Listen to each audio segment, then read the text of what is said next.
All right, we're going to call this meeting to order. Stephanie, would you call the roll, please? Mayor Buddy Pinder. Here. Vice Mayor Sharon Mahoney. Here. Councilman Mark Gregg. Yes, here. Councilwoman Elizabeth Jolin. Yes. Councilman Henry Rosenthal. Yes. All right, I've asked Sheila to lead us in the pledge. Pledge allegiance to the flag of the United States of America and to the republic for which it stands, one nation, under God, indivisible, with liberty and justice for all. Thank you, Sheila.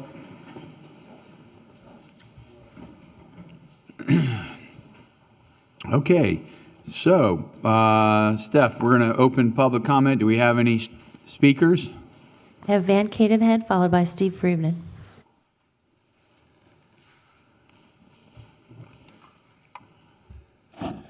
Evening, Council. This, as we all have acknowledged, is a very important function of the Council. And I'm hoping that you don't go back on what you had decided in the beginning for the millage being 2.65.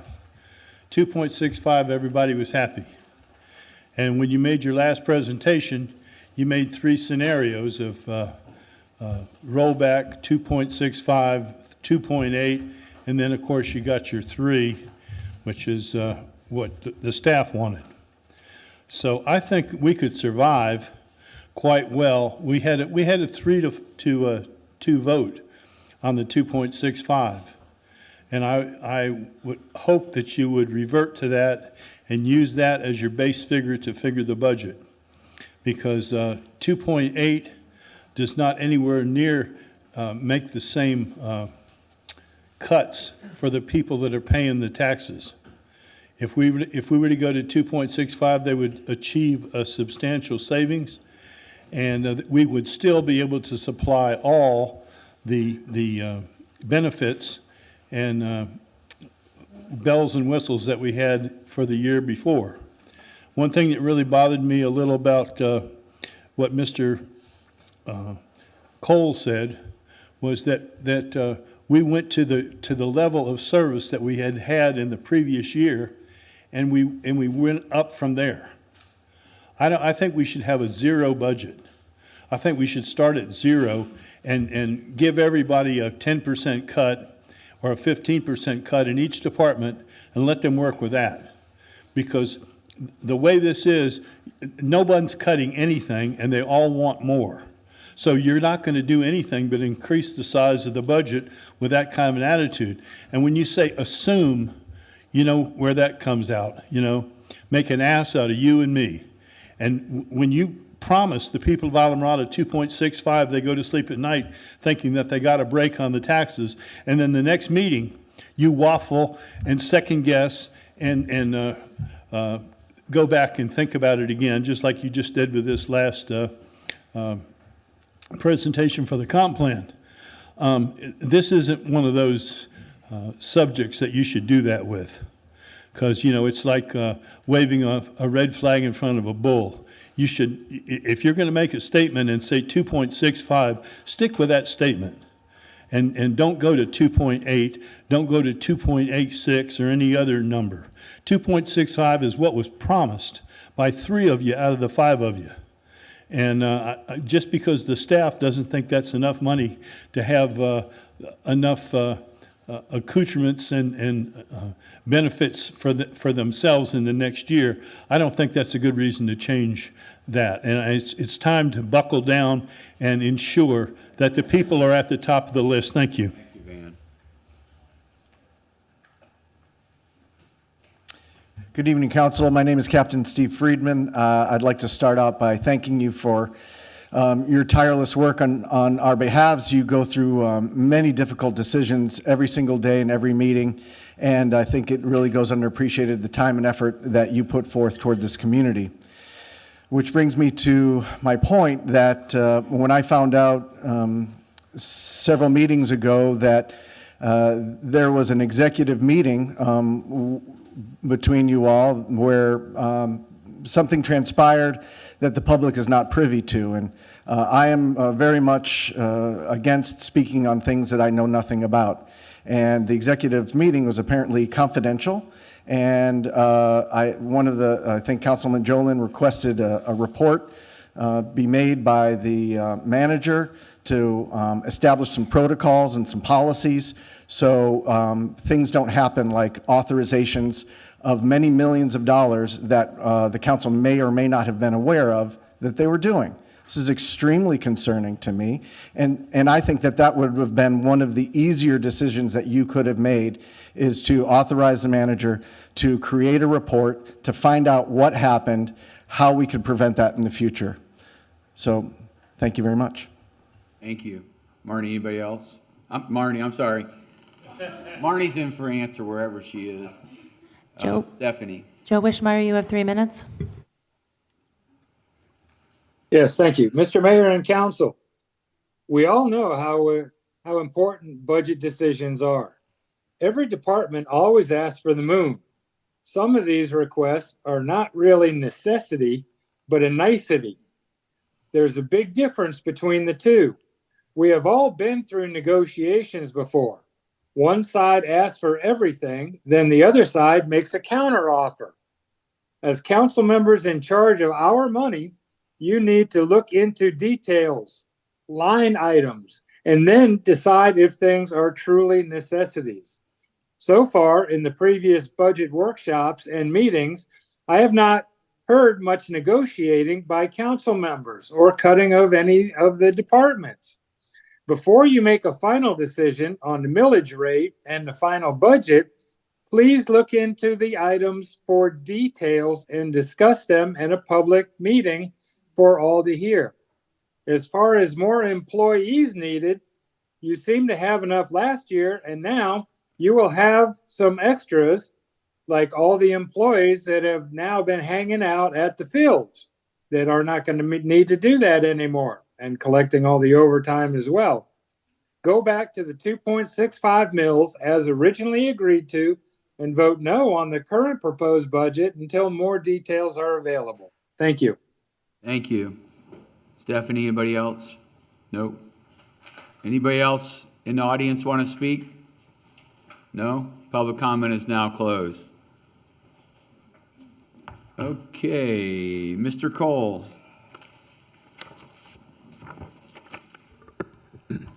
Mayor, thank you. I'm going to speak in general terms to our proposed budget. What we're trying to accomplish is to continue to provide the same level of service that the Islamorada community has grown accustomed to in the past, and recognize that there are additional needs as we move forward, ranging from a pool renovation that we're trying to secure funding for in a sinking fund that will help to level off the expense for when that project actually has to be completed in the next 2 years.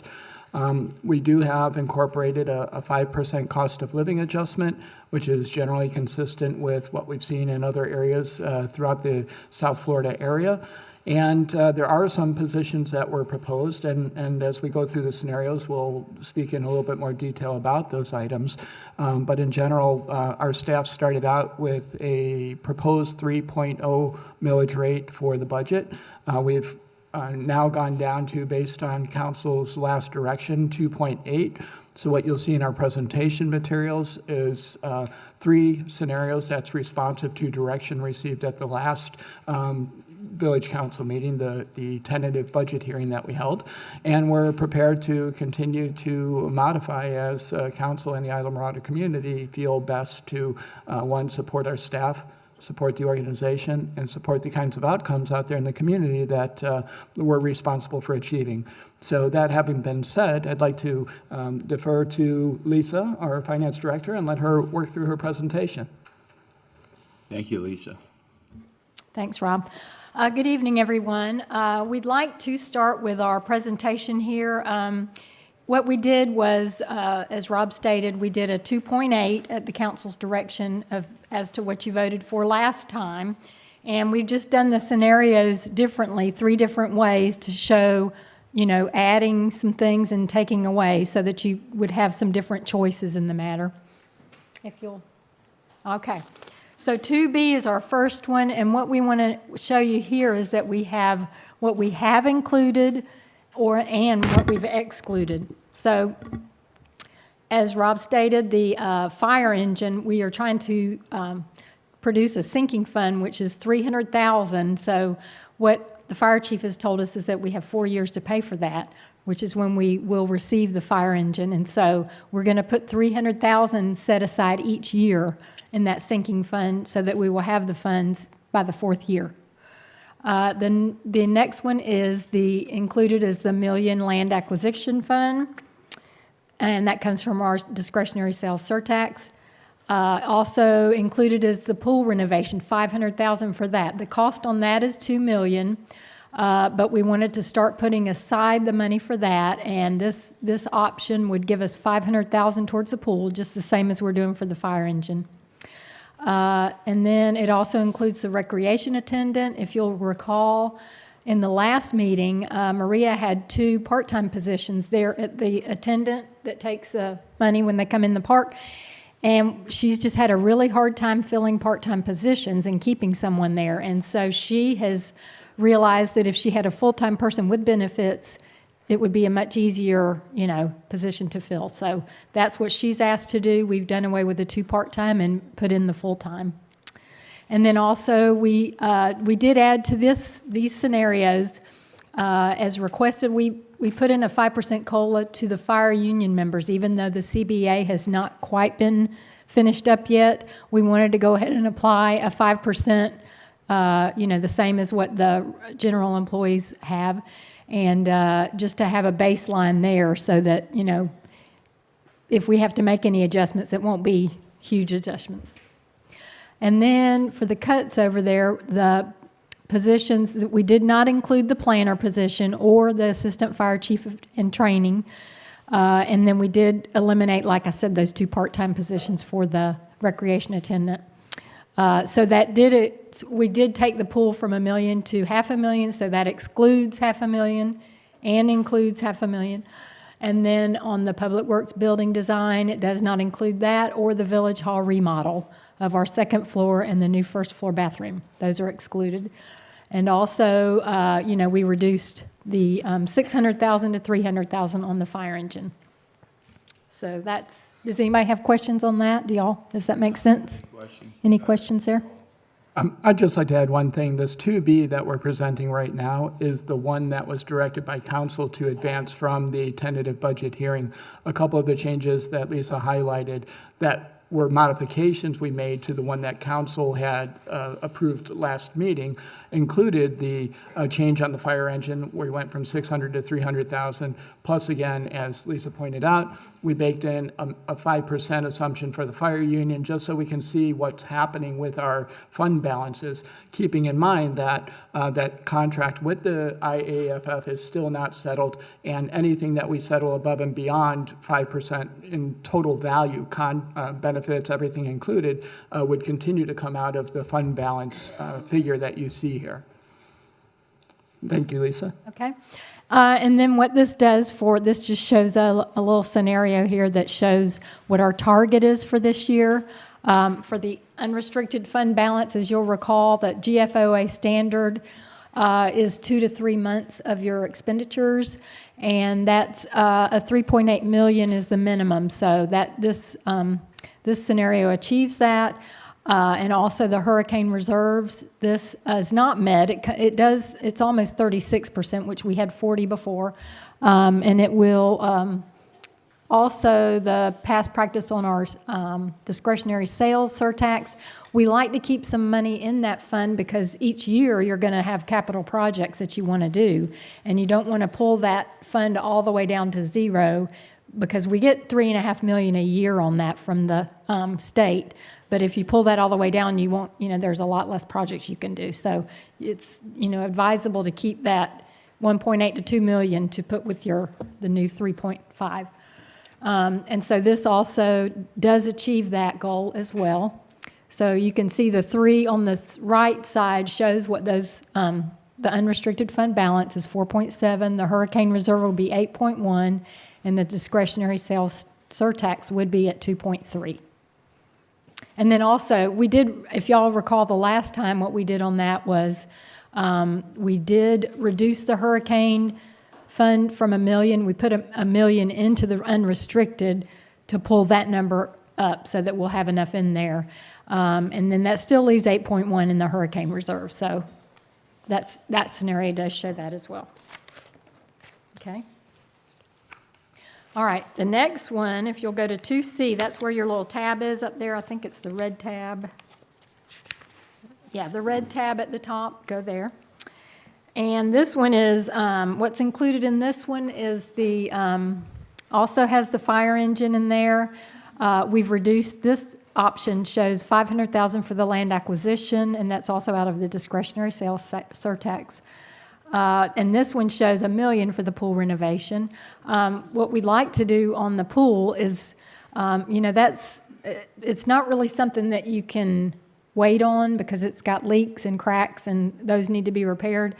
And, as you know, pools have to be renovated occasionally. And so that $1 million will go towards the pool, and it's $2 million is our estimated cost for that. So that would give us half of the money there, and then next year we could begin the renovation. As Maria had said, she wanted to start it like in October, after the summer season's over and before the snowbirds get here in January. So that's the perfect timing, really.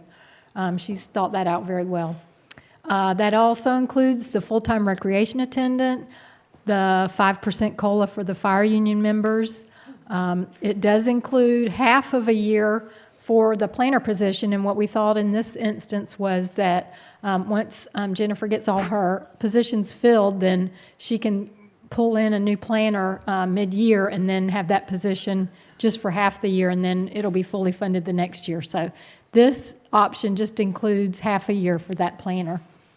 And then also we added a wage and benefits study in the manager's budget of $15,000. So the next thing is we do have some cuts on this, and that does include half the position for the planner. It does not include the fire chief. It doesn't include the 2 part-time positions again, or the village hall remodel or the public works building design. And then, or $300,000 towards the fire truck, because as we said, we're going to do that in 4 years.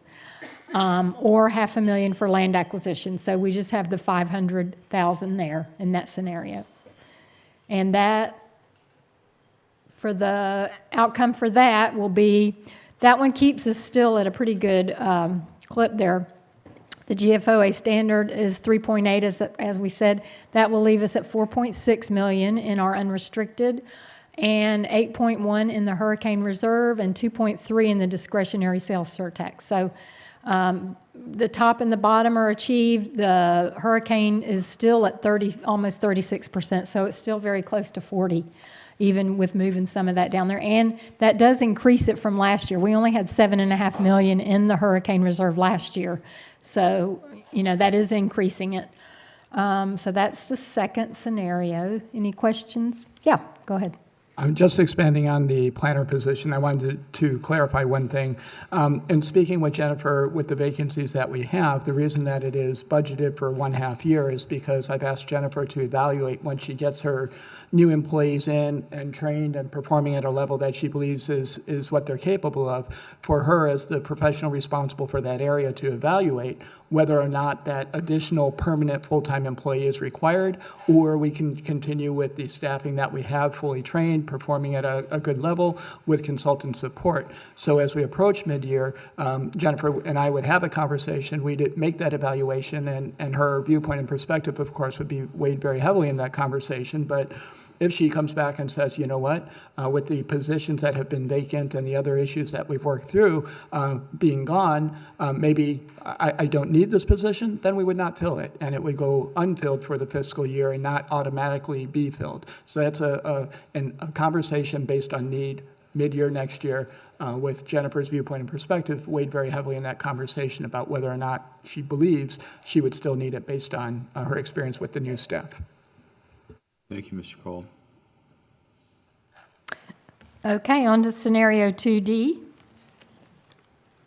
And this, this scenario has the same thing with the fire engine, the 300,000.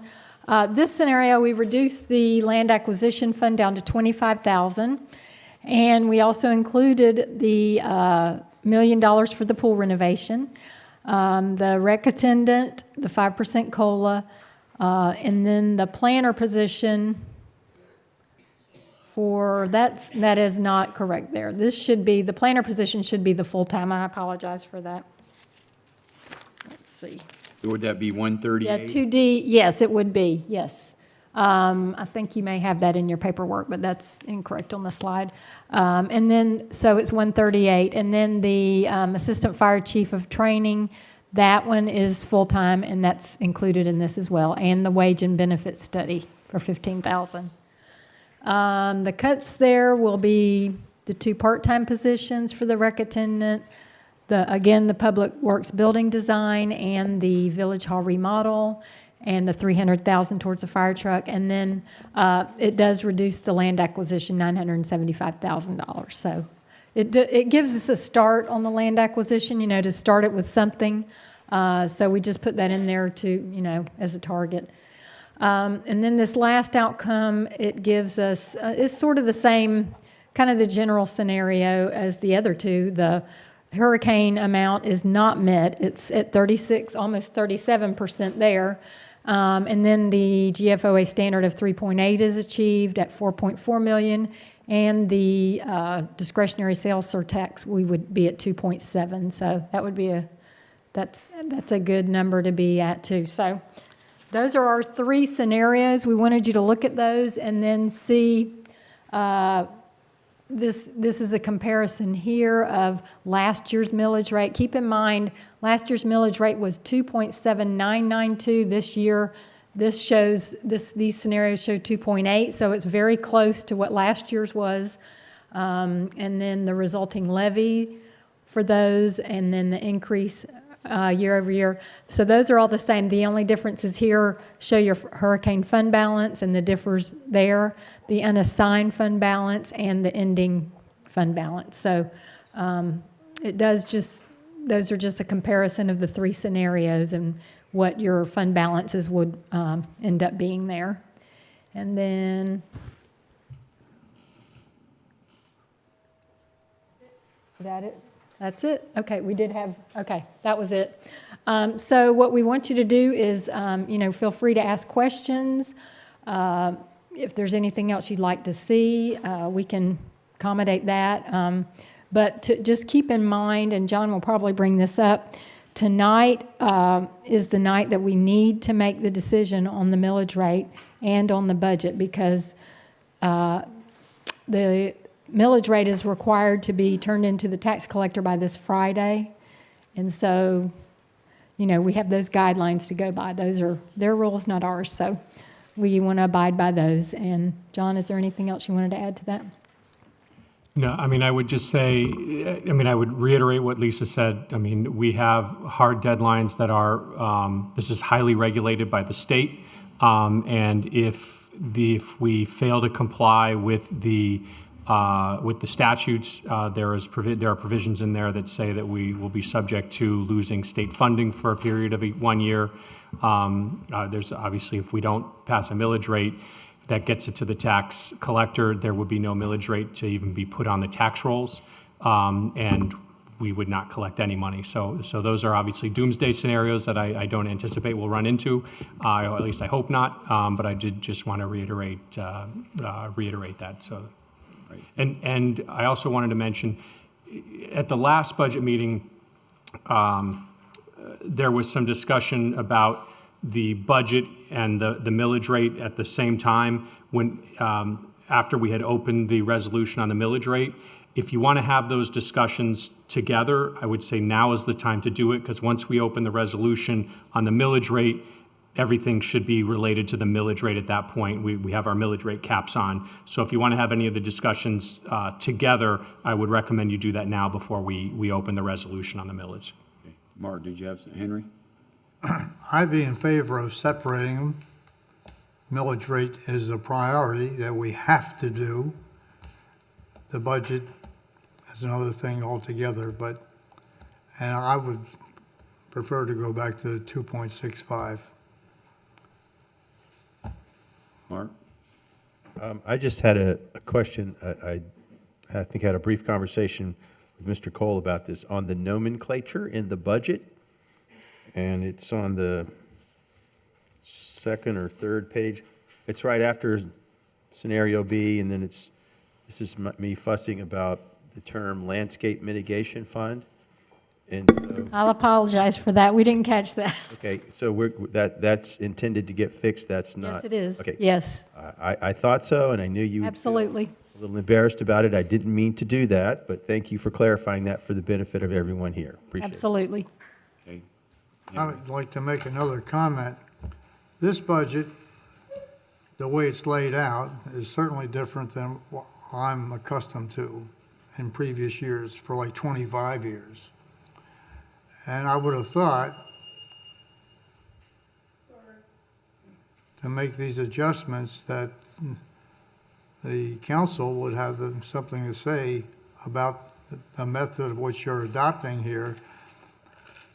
I asked to have a line item budget, and I ran into all kinds of opposition, time-wise, et cetera, but we still had time to have a special call meeting this evening.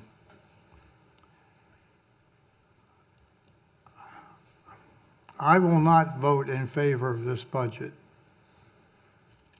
And my reason is, in order to do it correctly, it has to be a line item budget, of which we've done in the past. And I certainly wish we were to adopt that in the future. So that's my position, and that's my reason. I mean, I know you were pressed for time, and I'm rooting for you, but I don't think it's in the best interest of the city to do it this way. Thank you.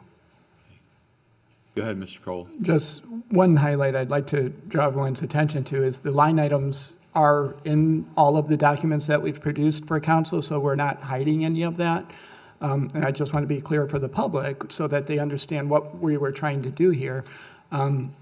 We also added one additional public budget workshop above and beyond what had historically been done. It's my understanding that the way the budget sessions were led in the past, the finance director walked everyone through the budget and kind of went through it pretty quick. And what we've actually tried to do, and our next iteration, based on feedback from council as well as our own professional discussions offline, is to change the timeline to give us more time to even do this better heading into the next budget. I recognize, of course, with some of our council members, that's water over the bridge because you'll be heading back to your private affairs. But I want you to know that we hear what you're saying and have plans to actually have a dramatically improved process, because the timeline that we were on, even though our finance director came in the middle of transition, was the same timeline that the prior finance director had used for prior budgets. And in fact, she relied upon that finance director's schedule, but for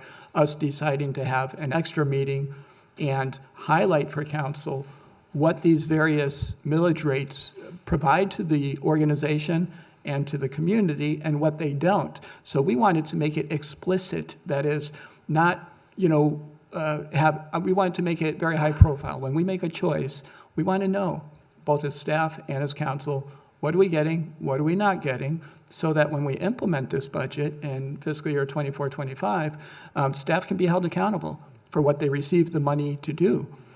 They can't reasonably be held accountable for things that we take out of the budget and don't give them money to do.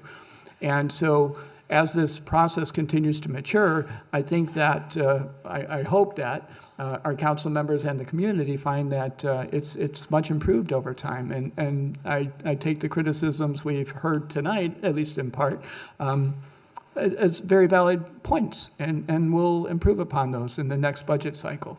So. I appreciate your comments, but we have to do the millage, as I said before. we do not have to pass the budget tonight. Seriously, we do not have to do the budget tonight. What I would caution, so this is all highly regulated by the state. If we have to, this is all considered one public hearing. Even though there are multiple items, it's considered one public hearing by the statute. Under the statute, if we don't come to a decision tonight, and honestly, the statute only talks about not coming to a decision due to circumstances beyond control of the taxing authority, which would be beyond the control of the village, that it would have to recess. We would have to come back within 7 days, and then we would also have to re-advertise, and the advertisements have to run for at least 2 days before the council, the recessed meeting, and no more than 5 days from the council meeting. The other thing I would caution is if your property appraiser views your millage rate as not being final because the meeting has not recessed, so technically it would be could be subject to a motion for reconsideration. It is possible that the property appraiser, if they wanted to take a hard line on it, they could reject the millage by saying it's not final because we have not completed the budget hearing. So I want to make sure that everybody's aware. I haven't seen that happen, but I also haven't seen where a scenario like this has played out. So I just want to make sure that everyone's aware of the potential worst case scenarios, and then also the statutory restrictions that we have in terms of having to come back and re-advertising and what would have to happen. So we would have to come back. Honestly, if we didn't have anything today, we would have to come back either Monday or Tuesday, because that would be within 7 days. And given the number of days that the newspaper runs advertisements, it's Tuesday, Thursday, and Saturday. The only days that we could come back would be either Monday or Tuesday, both of which are after the property appraiser's deadline for the millage rate as well. But if we fail to pass the budget tonight, the end result would be we would go back to the previous budget. Am I correct? We would go back to the tentative budget that was approved. But again, there are risks involved in that, but it would go back to the tentative budget since a tentative one has already been approved. Okay, thank you. Anybody else? Elizabeth, you have anything you want to discuss? You mean for this entire process? Right now, yeah. For the whole thing? Yeah. Yeah, well, you want me to talk about my concerns, all of them? Never go. I mean, hey, it's discussion. So I think what is the expectation here. I think the expectation is that you're asking us to choose one of these scenarios. Is that fair to say? Yes, we took the direction received at the preliminary budget hearing, which was 2B, and we thought that we would offer council a couple of other alternatives based on the feedback that we received during the tentative budget hearing. So 2B and 2C and 2D incorporate different pieces of things. Primarily, the biggest changes would be the staffing positions that were not included in 2B as in boy, the one that we actually talked about last time. So we've added different variations and tried to, the best we could, make the numbers work. And as you may note, what ends up in the final one, 2D, like David, the positions as full-time permanent employees, at least for this budget cycle, are primarily funded using the unrestricted fund balance. So from a government financing best practices perspective, you typically would not fund positions with fund balance because sooner or later your fund balance keeps dropping down and down and down, and they have to shift over to the ad valorem tax at some point. We're experiencing something similar this fiscal year, which has put a little bit of pressure on the budget in that we had the positions that were safer grant employees that went from grant to tax funded. So that puts downward pressure, or it puts upward pressure on the budget. Same type of thing with these other two positions. And I think that our staff have made, good arguments for each of those positions. And the fact that, Jennifer was willing to, at least see if we can reach equilibrium once those new positions are hired, reevaluate, and then if we still need another one, to go ahead and hire them at that point. I think that's a responsible way to approach staffing is to test and make sure that you need it before you actually hire it. So that 2C, like Charlie option, has that element in it. So that's pretty much, you know, the difference between them. And again, we did try to highlight very clearly what's included in each one versus what is not included. Okay, so just to, the expectation here is for us to choose one of these scenarios, and I think what's kind of frustrating me here a little bit is that, and it should go without saying that I respect the work that's been done here, especially within the last minute nature. That is definitely our, you know, we created a scenario that really put our new staff up against some real deadlines, and I take full responsibility for that.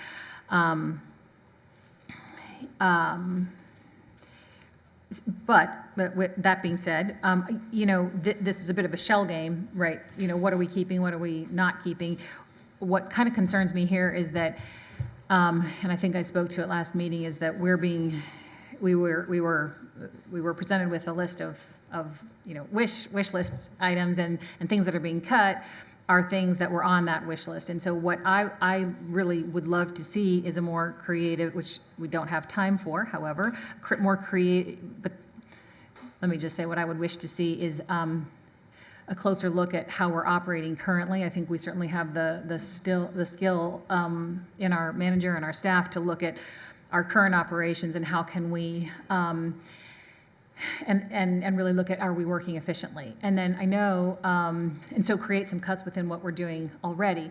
We certainly don't have a strategic plan in place right now, so we don't have any, you know, specific things that we are looking to purchase. I know that that is something that I hope the next council puts in place pretty quickly, so we have some goals. We also talked at the last meeting about kind of going out of our norm and looking at our marina as a revenue source that can be pulled back into this stream of income. And I know it's not standard, and I know it would take some creativity, but I certainly have faith that that is an option. So, you know, I would say, you know, let's pull back on this millage rate. I mean, I am very happy to go back to rollback and then say, and say, hey, you know, please, we want, I mean, I know we talked about a land acquisition fund. I'm much in favor of that. There are probably things within this little bit of a shell game that are required. I'm not sure, because they're sort of all over the place here with, you know, we can have one or the other, but I would suggest going back to rollback. That would be my, because it's an opportunity to, for this capable staff to really look deeply at how we're functioning right now. So that's my suggestion. Thank you. Vice Mayor? I want to know what rollback is. What are you talking about? So like that means keep our, like, don't increase taxes, keep it the same. We don't normally do that in this town. Every year it's sort of given that we're gonna, you know, add more money and to what we already have, and like every single year. And this would require us to, if we don't raise taxes, to, well, a lot of people would stop complaining, but also it would give us it would force the analysis of how we're functioning right now. And what an interesting opportunity for our skilled manager to be put in that position, and I know he's up for it. But I would still like to add this land acquisition fund because it's something that we actually know that we need, without a doubt. And I personally, looking at these numbers, think there's room for that. The rollback rate is 2.5297. Repeat that again, Lisa? 2.5297. 2.5297. Yes. And last year's rate was 2.7992. 2.7992. Can Rob say something, buddy? Sure, go ahead. Yeah, I would just like to highlight for council that our staff internally has already talked about developing and staffing an innovation team to look at how we do a lot of different things and try to identify opportunities to reduce our costs for either discontinuing things that we don't need to do anymore, doing the things that we currently do differently for lower cost, all of those types of things that one would generally consider in an assessment of an organization. The timeline that we've had leading up to now didn't provide us with the opportunity really to do that with the other tasks that we've been confronted with. But with a fiscal year within which to do that, I think we could return with a sensible plan that highlights and quantifies some of these recommendations so that we could head in the direction that Councilwoman Jolene described and do it potentially successfully. Generally speaking, it's not a good idea to put the cart in front of the horse when it comes to trying to drive down the cost without having first evaluated the options for doing that. And I would like to partner with our council and our staff and others in trying to, really work on identifying opportunities for improvement and advancing them. But I would ask in exchange that we get council support for, continuing with the direction we had. I'll say that for every 1/10 of a point, we'd have to find $630,000 out of the millage rate, out of the taxes, not these other fund sources. And what that means is we would be probably having to look at things like current staffing levels, things that are recurring expenses that have been going on for years. And I think there's a better way to do that without harming our organization, the service delivery to the community, and the morale of our employees. Because if we proceed with trying to cut, $1.2 million from this budget out of the property tax portion of it, which is where it would have to come, it's going to do a little bit more than force us to be creative. It's going to force us to make some very real cuts that have damaging effects on service delivery and staff morale, and would potentially inhibit our ability to do exactly what we're planning on doing in 24-25, and that is evaluating operations and finding places to save money. So I would ask that be considered in the context of this conversation, because I get the need and the desire, and I view it as a need more than a desire, to put downward pressure on the millage rate. But I think there's a structured way to do that, and a more of an ad hoc way. And I'm a little concerned that the ad hoc way would result in some pretty negative outcomes that are best mitigated by funding us at a level that we're seeing today, and with a commitment, and our council members, including some of whom are sitting here now, that may well be, and in fact one obviously will be on the next council, continuing to assert that pressure on us and hold us accountable for doing what we're saying we're going to do. So that's my spiel on that. Go ahead. If I had to pick, and let's just say 2D, Lisa, how would the 2.65 affect 2D?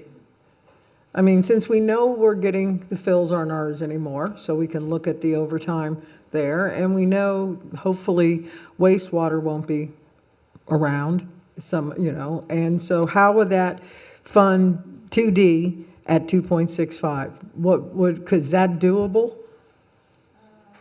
Let me take a look at that. Just give me a moment here. Go ahead. 2D at 2.65, we'd have to save somewhere around $900,000 to $1 million. And so the wastewater conversation is probably going to have costs that go along with it, because as we talk with Key Largo, they're going to want us to put money into this to transition it. And so when we're looking at our fund balance numbers here, those are pieces of the puzzle that aren't really reflected in the printed papers, but in the calculus of trying to say, is this enough money or not? We're trying to forecast what else might we come across. We've got projects that come in overestimated costs. We have a continuing conversation with Key Largo, and I hear them keep saying, you guys have got to improve this before you give it to us, but I want to hear what the money of that sounds like.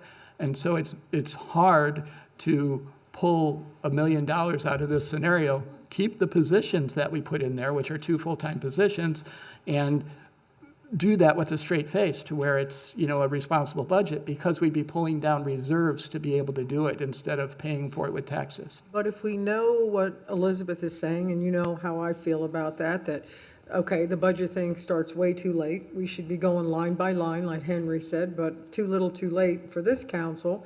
we know there's places we can cut. So to do 2D at 2.65, I don't see why that couldn't happen throughout the year, because listen, I could take this budget and I could cut all kinds of stuff, silly stuff. And I know we all feel differently towards things, but I like the 2D, what it looks like, but I'd like it at 2.65. So instead of doom and gloom, is there a happy way we can do this?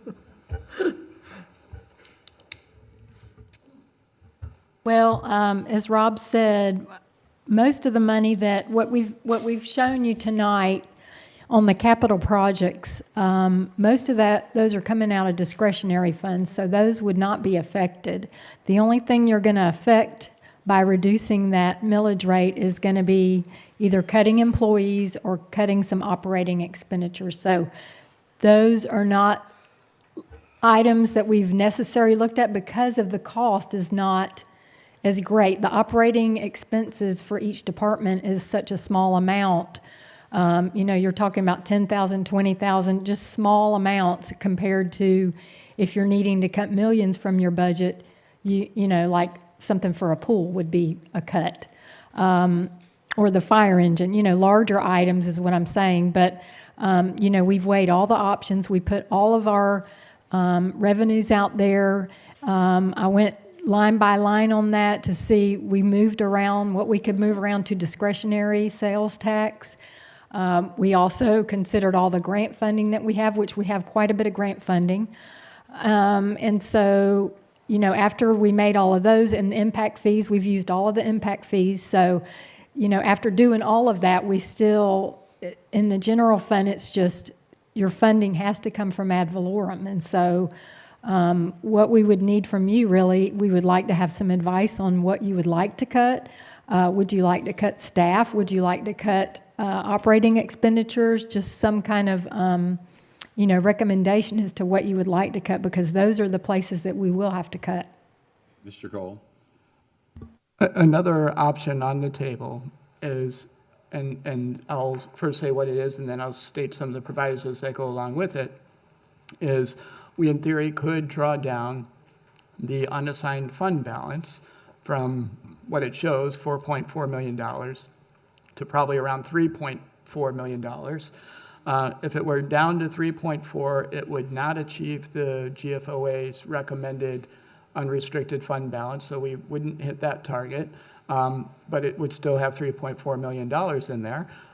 The problem with doing that, if we chose to do that, and that would be, drawing that down further than what staff would recommend, the risk would be we try to do a Key Largo thing, and we have to try to find the money to make that happen. We have projects that we're working on that come in over budget, and we'll have to find money to make those gaps close.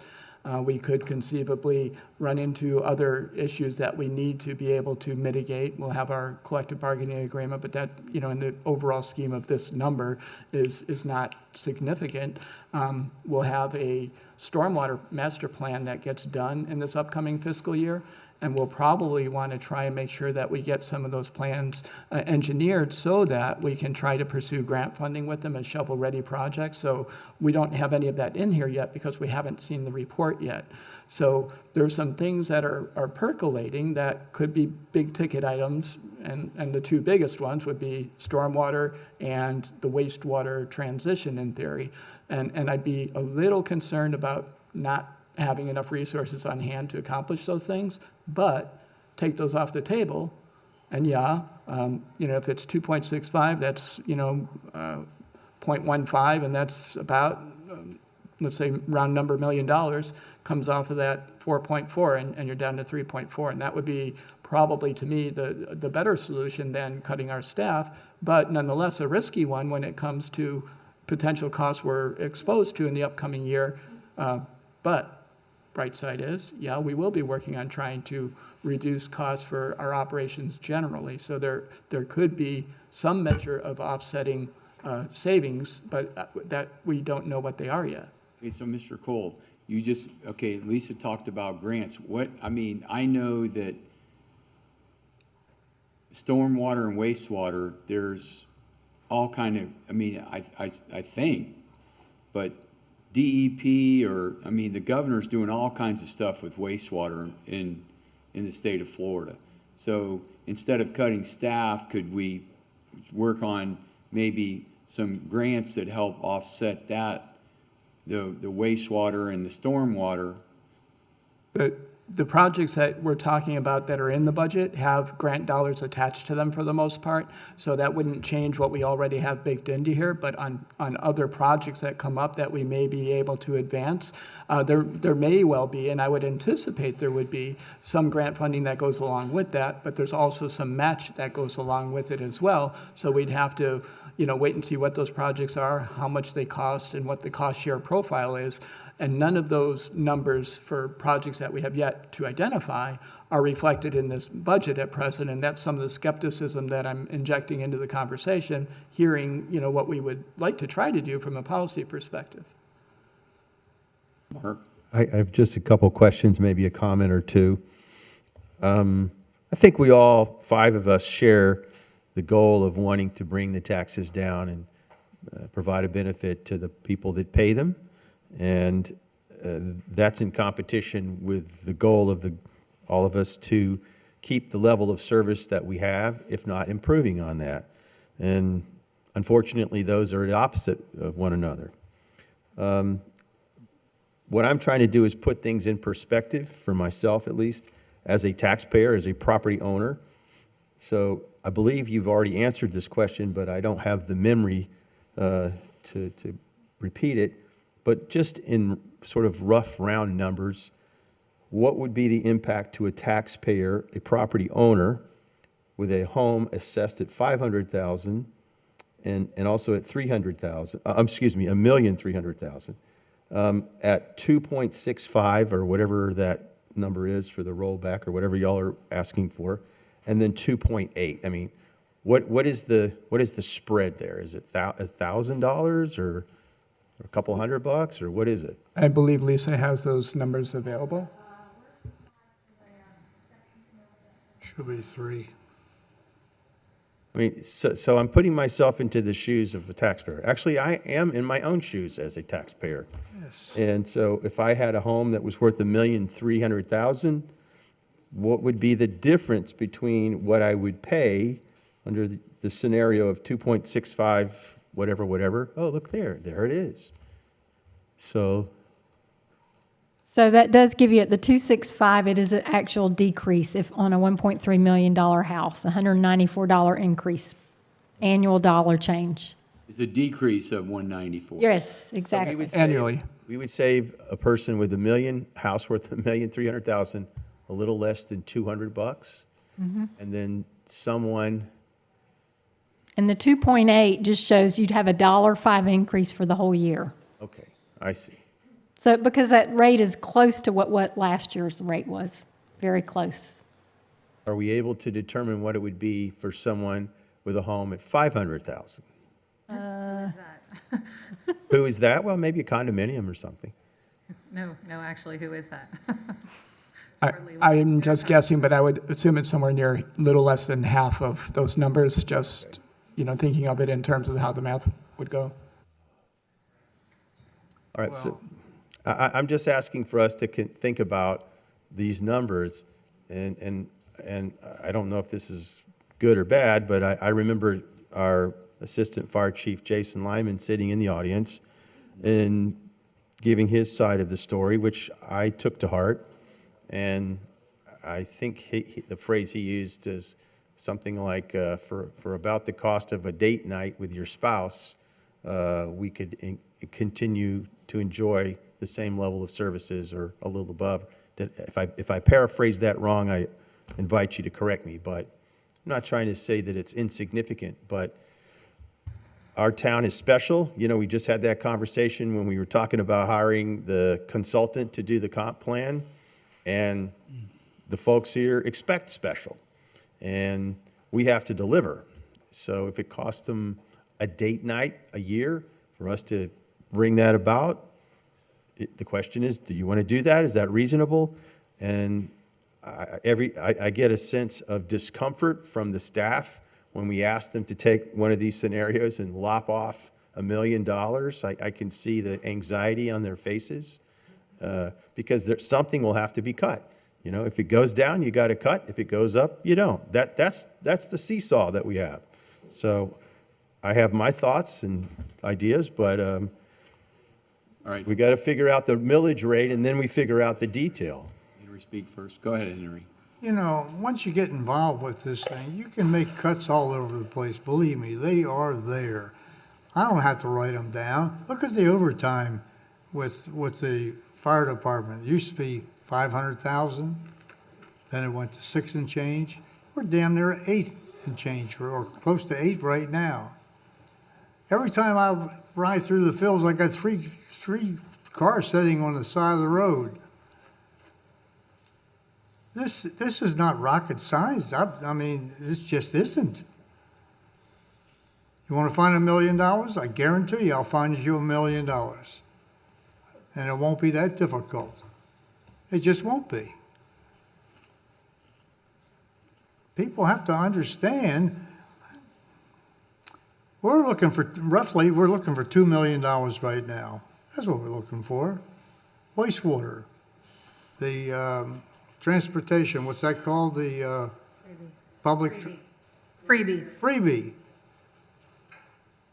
The county will take over Freebie in a New York minute. And what's that cost us? A bunch. What about the Christmas decorations. Christmas? Oh, no Christmas decorations. I'm just kidding. But in the fire department budget, what's it called, the days? Oh, Kelly. Kelly days. That's overtime. Every time you give a Kelly day to somebody else has to come in and replace that person. And it's not straight money. It's time and a half for Kelly days. I mean, this goes on and on and on and on. Believe me, the cuts are there. And it's not going to involve anything to do with performance for the taxpayer. They will never see or ever just say, oh, you did this, you did that, but the performance I'm looking for. What about the garbage collector? How do we maintain the one service if it would cost you $1,400 a month? How do we retain the garbage collector? We changed it. I mean, these things are there, but you have to work at it. I don't know. Maybe I look at things a little differently than the rest of the world. Maybe my experience in life in general is a different story than a lot of people. But I'm going to guarantee you, you're talking about a night out. There's a hell of a lot of people in this town that can't afford a night out. They just can't. And I've said it time and time again, when you're behind somebody checking out and the kid grabs a bag of candy and the mother says, you have to put that back. We don't have the money for a bag of candy. I mean, I've seen it. You mean diabetes and tooth decay? Yes. Elizabeth. My favorite actor. Did I talk about actors earlier? You know, I just wanted to make the comment that I think this is being framed in a strange way that's putting us in a position to sort of be the decision makers over, you know, who gets paid and who doesn't get paid. And that's not what's happening here. It is not.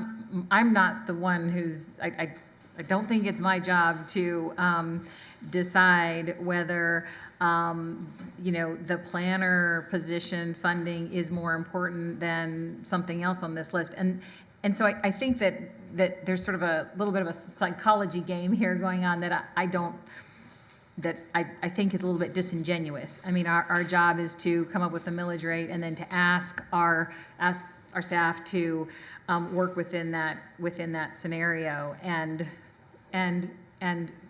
fund appropriately. I mean, you know, we're not asking to decrease a COLA, that no one is talking about that.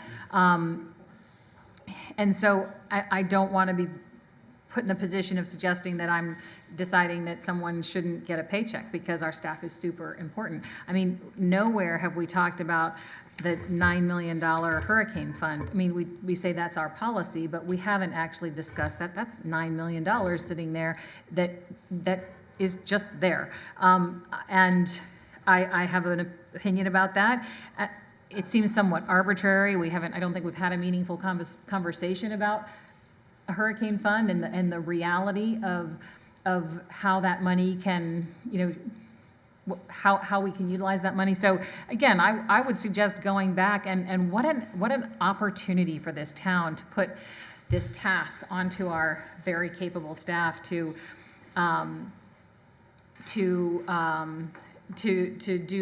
do more and really take a fine-tooth comb to this really very extensive amount of money that we pull into this town. And that, again, just to be clear, is not me saying I'm choosing to cut staff or cut anyone's pay. That is not what I'm saying, because that's not my job to say that. Mr. Cole? If council's direction is to go to 265, I think we've put a solution out on the table that does that without necessarily having to cut staff or some of the more significant changes. But I attempted to highlight what the trade-offs were with that, and so that would be my recommendation. And I'm not asking council to decide that. I've offered a solution that achieves a target provided by council without having to thrust that decision-making on council members. So are we at 265? I'm not, but also, we are not, I mean, I'm not cutting staff. You are cutting staff. If you want to cut staff. I'm not cutting staff. I've already said that I would take this body is not this. saying that we want to cut staff. And I'm not suggesting that. I said we would pull it from the unassigned fund balance, which is not cutting staff. I think indirectly we are making that decision. I mean, I'll say this, I don't mean this in the wrong way, but it feels like we're making Rob do the dirty work. We're saying, we don't care how you do it. You know, Rob is paid a lot of money to do a lot of things, and I'm glad that you're paid a lot of money. But for example, we have this arbitrary list that we haven't prioritized. Like, do we want to fund $1 million with the pool, or in a different scenario, $500,000? I mean, there's a lot of staff there. Well, those are policy decisions that we're supposed to be making, not the staff. Well, but what's happening here, and I think you probably understand this, these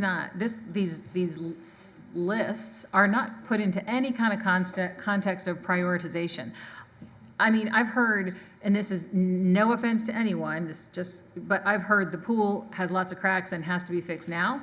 I also heard that the pool, the $1 million pool, could be funded $500,000 now, $500,000 later. I also heard that the pool's not going to be done until next year. Now, which one is it? And how does that relate to for example, the planner position funding? I don't know. It's not. I mean, we aren't being given enough information here to prioritize. Therefore, you know, I would have to put it back on our capable staff. I would like to say, in regards to the hurricane fund, I did mention at the last meeting, I believe in the workshops as well, our CPA that does our financial audit did recommend to me 25% as far as a hurricane threshold to have. And so I did throw that out there. I don't know if that was agreeable or not. I think there was some consensus on that, but maybe some disagreement. And that, you know, I totally agree with reducing the hurricane fund. Last year it was $7.5 million, and still, even all of the scenarios we've given you tonight go over that from last year. So it's not at the 40%, but 40% again, that's not the recommendation of our CPA for a small town like ours, but I do understand, you know, Councilman Gregg did mention, you know, being through Hurricane Irma, and I do understand that, but those are funds that we could utilize, and I don't think in the past there actually was a hurricane amount set aside in a reserve. So just throwing that out there that, you know, that is an option. I have to say, I think the blowback from that, which comes from me primarily, is that the CPAs and others that make these recommendations don't live down here. And I don't mean that in a nasty way. I'm just saying it's different. It's more expensive here. And in a time of crisis or a hurricane, after a hurricane, the pricing, the gouging is out of control. And it's a Wild West scenario. And the cowboy with the most money wins. So that has been our strategy for the last several years. And that strategy was proven in Irma. So if you want to, I'll call it raid that, or you want to use that fund, it's perfectly legal to do that. But you're putting the entire town at risk because every day a business stays closed after a hurricane, it's more likely to not reopen. That's been proven as well. So I respect you if you want to do that. I'll still love you if you do. That's fine. But that's dangerous in my personal view. And if you wanted to do something in the budget that affected a smaller group of people, maybe that would be a little more acceptable. Mark, that happened, just what you're saying, in Key West after Irma. Several businesses in Key West never came back. Some of that happened here in spite of the fact that we sprang back quicker than all of them. It's a tough... Marathon had happened. Marathon got crushed, and it's tough. And I just think that's... We've got an insurance policy for the whole town. I think that's what that money represents in that way. Yeah, I mean, I think there's room for disagreement there. And, Yeah. and certainly room for something more concrete than just how we're feeling, and something less than just an arbitrary feeling. I think that could go along with that $9 million. Okay, Henry? For years, it was 25%. For years. Then we went to 40. And with the increase of the values of the property, we could certainly do less than 40. However, let's say we didn't set enough aside. What bank would refuse us to do a loan? Really? Just think about it. What bank would refuse us because we have a situation with a hurricane? It wouldn't happen. What you're saying is you want us to be the banker. Let the banker be the banker if we need it. And if we don't need it, we don't need it. Simple enough. End of discussion. Done. All right, where are we going?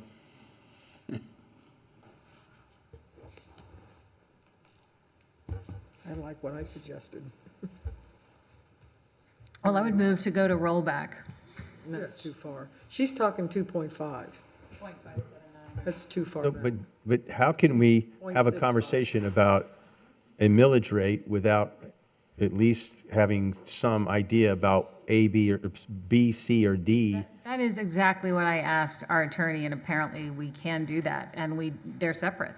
Actually, what I said was, once we open up the resolution, they need to be separate. And I specifically said at the opening of this meeting, if you all would like to discuss them together, as was broached at the last meeting, we should do that now. And that's what I thought you all were doing now. Right. Mr. Cole?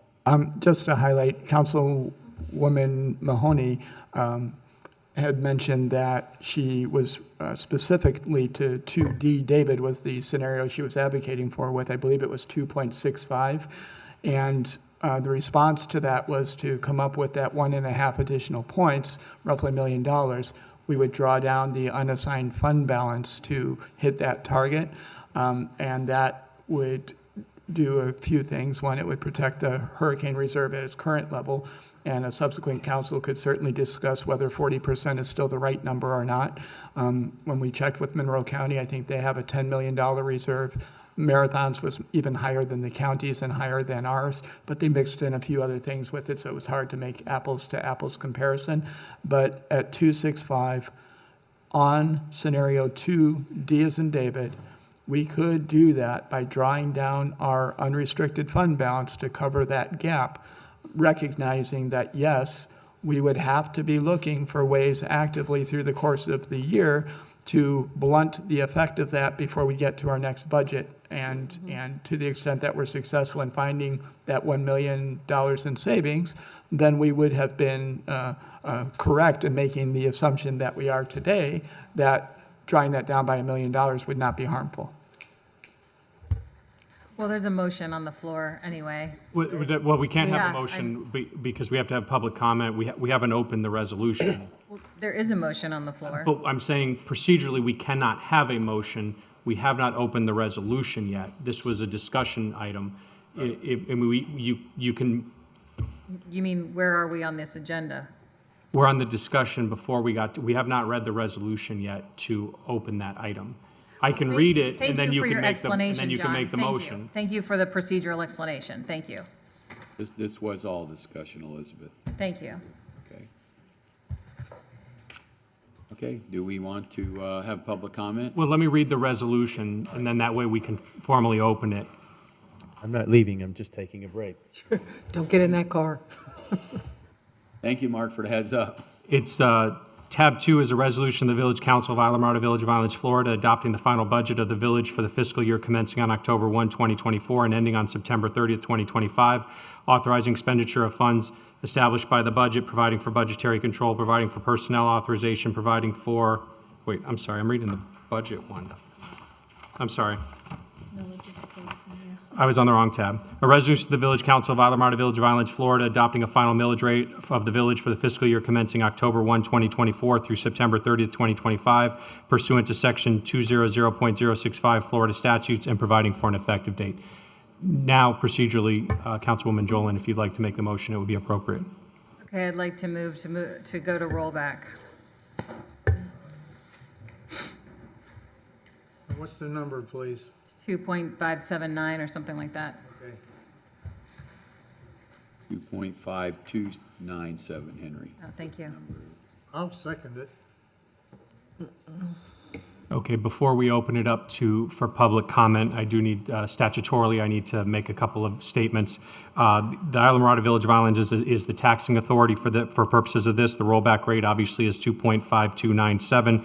That would be a 0% increase over the rollback rate, and the millage to be levied under the resolution is 2.5297.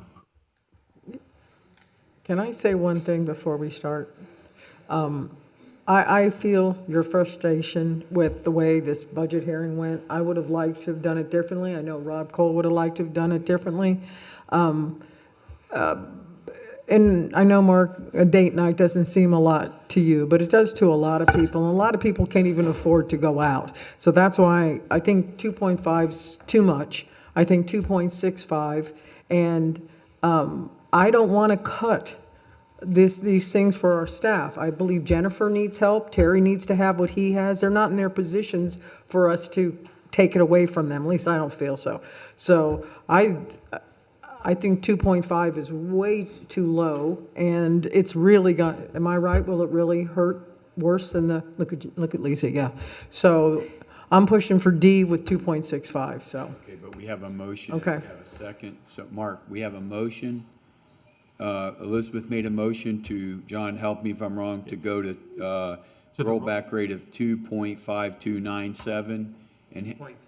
Yeah, and Henry seconded it, so we need to have public comment first. Correct, and then at some point I'll also, I can tell you what the voting thresholds are if you're interested, but obviously I'll have to get with Stephanie to make sure. Stephanie, do we have any public comment signed up? Sue Miller.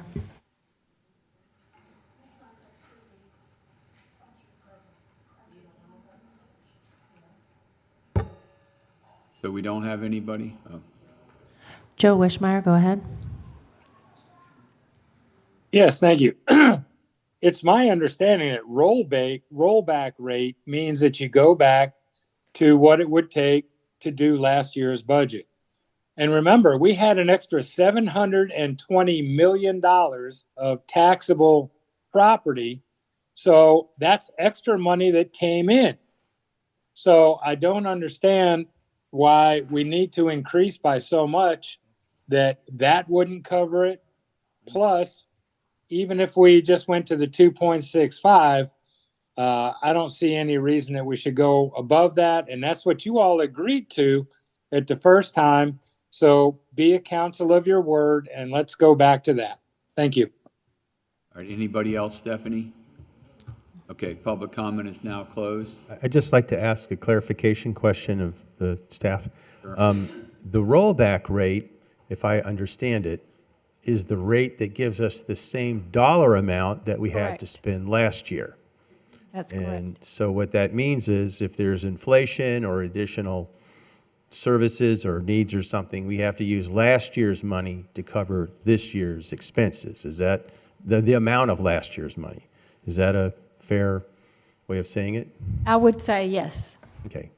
So Are you done? I just want to make sure, I don't mean to sound like a teacher or something, but is it just me, or does it seem like a difficult task to use the same amount of money to cover more? In other words, we have more people, we have more property, we have to provide more services. We've had, terrible inflation through the COVID cycle, which seems to be coming to an end. I mean, can't we give ourselves a COLA to at least kind of keep even with things? And this is the point. I mean, we're not saying get rid of COLA. We are not saying that. But what we're saying is look at this budget, which we are not being given the opportunity to go through here line by line by line, which I don't think any of us want to do, nor should we be doing that. I don't think our staff wants us to do that. But yeah, I think the money is here. And I guess if we want to stay here all night, we can do that. But is it fair to say, Lisa, that by going to rollback, we're not cutting Jennifer's planner? That money can be found somewhere. And let's be honest, but wait a minute. Let's be clear. We just had a conversation about $9 million in a hurricane fund that is sitting there.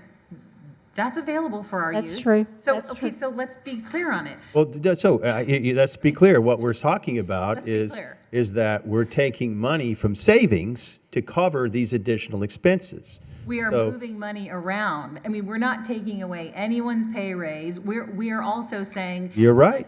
Let's You're- do the work for your innovative team that you're creating to look where we can cut. But the revenue source is our back pocket, not outside collection of taxes. We asked for the Plantation Yacht Harbor to be looked at. I mean, this is ongoing work. This isn't a static figure. And when have you ever been in a situation for government to say, you know what, we're not going to raise taxes, actually. We're just not going to.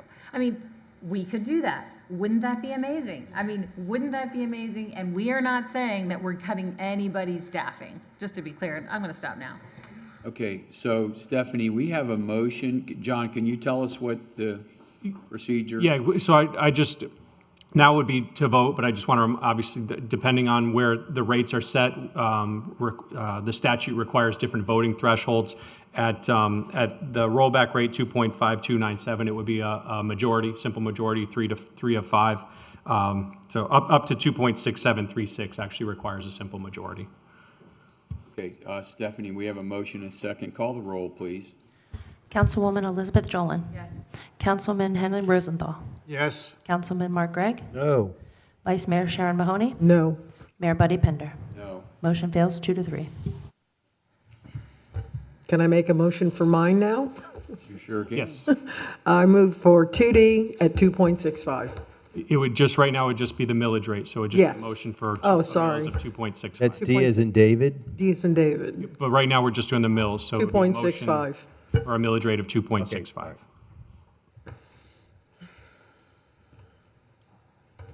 I guess it dies. Do I hear a second?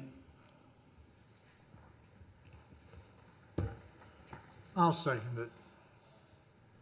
All right, we got a motion and a second. I have to read off the same statements that I read off before. Taxing authority still Islamorada Village of Islands. The rollback rate is 2.5297.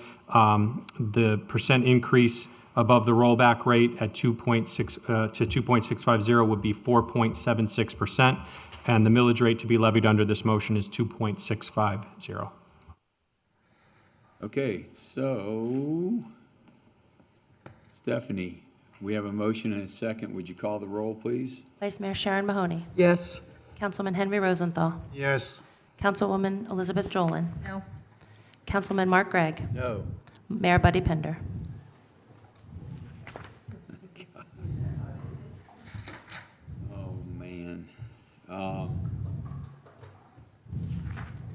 2.65.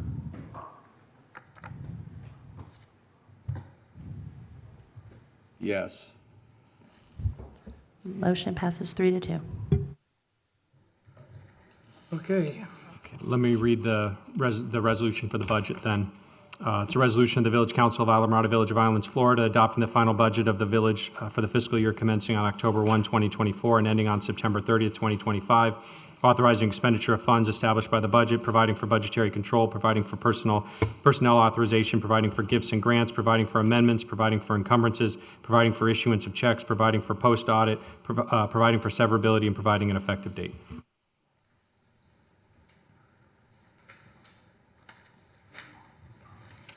let's move on. Okay. So we need a budget, right? Yes. Like scenario A, B, or C? C, okay. I'll make a motion that we pass 2B as in boy. I'll second it. 2B? To be or not to be? I mean, to be as in boy. I'll second it.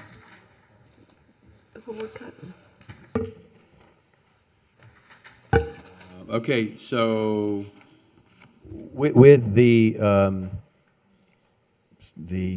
don't know what I would call it, deficit or the revenue source to come from the different fund sources that we maintain now, as the manager identified earlier.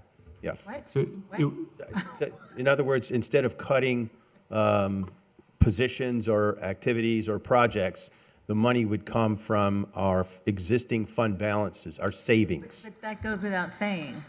No, I think we need to have that in the motion, though, for the budget to the directive. So We need to identify that because it's not in the packet. because 2B is a millage rate of, is based upon a millage rate of 2.8.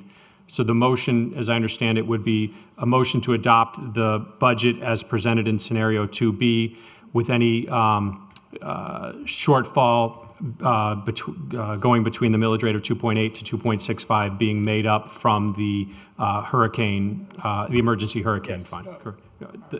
It's from the unrestricted fund balance. Oh, I thought that was the hurricane, sorry. The unrestricted fund balance, my apologies, unassigned. Yes, that would be my motion. Well, then I don't second it. are you not I'm seconding? not seconding that. All right. Great, no second. Okay, motion fails, You want to adjust your motion to, dies for lack of a second. I can't sleep at night if I take money out of the hurricane fund, so, I'll sleep you know, fine. I've been through 23 hurricanes, and I've never evacuated, and I have to clean up after everyone, and they're a mess, and it's a nightmare. I'm sure you guys have been through more because you're native Conks, you know what that's like. I grew up poor. I don't like having no money when problems come up, so that's my Can I sentiment. make a motion? Sure. So- I want to approve 2D again. I'm trying again.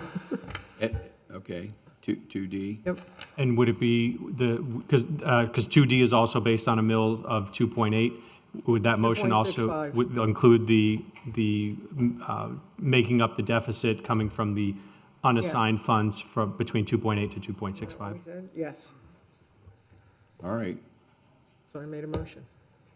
so, do I hear a second? You're thinking Everybody pretty, looks so you're thinking lost. pretty intense. No? No, I can't do it, I'm sorry. That's okay. All right. Second going again. So where are we? All right. I'll make a second on that then. On what Sharon, let me make sure I'm right. This is on the scenario of 2D at 2.65. Mr. Cole, what she just asked you, can you explain that so we make sure we're on the same page? Yeah, I'm hearing scenario 2D like David. We already voted on the millage rate of 2.65. The gap between the 2.8 and 2.65, which would be roughly $900,000 to $1 million, would be subtracted from the unassigned fund balance, drawing that down to, 3.4 million or so.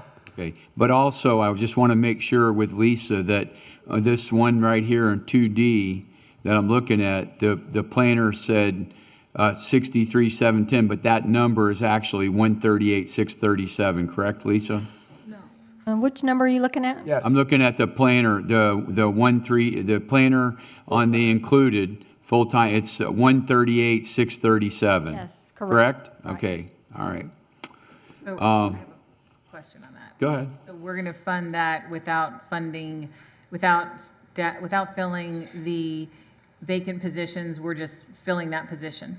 Is that what we're saying? No, I think what we're saying is that position would be funded in the 24-25 budget, and we would recruit that along with the other vacancies such that we can get Jennifer up to full staff, including that new vacancy, as quickly as possible. So they would be handled concurrently as recruitments instead of linearly. And also in there is the assistant fire chief training. Correct? Mike? Yes, sir. Correct? That's correct. All right. All right, so we have a motion and a second? Can we have a little discussion? Sure, absolutely. So I want to make sure that you recognize something. So Sharon, I know you've been waiting for this, so here it comes. Our council through the last 2 years has been mostly proactive about preserving our environment, protecting our environment, and has been aggressive on acquiring land for a variety of reasons, environmental conservation as well as for needs of the village. And so you might recall that when we agreed to purchase the church property, I don't know that we agreed to it, but I do remember having a discussion from this chair at that time saying, hey, I'll go along with this, but we need to start thinking about selling something. Either the the Walgreens property or the Machado properties or something, because we've got a lot of vacant land sitting idle. That's taxpayer money just sitting there doing nothing, no interest. It's collecting no taxes because we don't pay taxes to ourselves, and it's doing nothing. So I would like you to consider that. You know, we're not selling anything. We're rating our savings. That word's mine, rating our savings. And now we're cutting something. We're cutting out our commitment to protect the environment and to set aside money to acquire land when we know we have no more BPAS allocations. So somebody's going to make a claim and our cupboards are bare. So you're going to go have to find that money somewhere else. So I want to make sure when you vote to do this, that you do that. Buddy, you're running for re-election. You're going to have to explain that. And you'll have to explain it after the election to anybody. So I'm teasing with you a little bit, but it's the truth. So you're making a policy decision right now to do that. But we haven't discussed that. That $25,000 can grow, and we don't need to buy something right now. Well, how are you going to make it grow? I don't know. That's why we have creative people in this town. We need, there's all kinds of people in this town who have. Didn't we ask Just Jennifer? cut me right off. Oh, I'm sorry. That's okay. So wait a minute, I'm Marty's kidding, bringing I'm up a kidding. good question. Okay, FL Class has, Mr. Yates put $10 million in there, it made almost $400,000 the first year. Okay, I don't know what, maybe you and Lisa could tell us, where does that money go, the interest that we made, where is that money going? In the general fund or?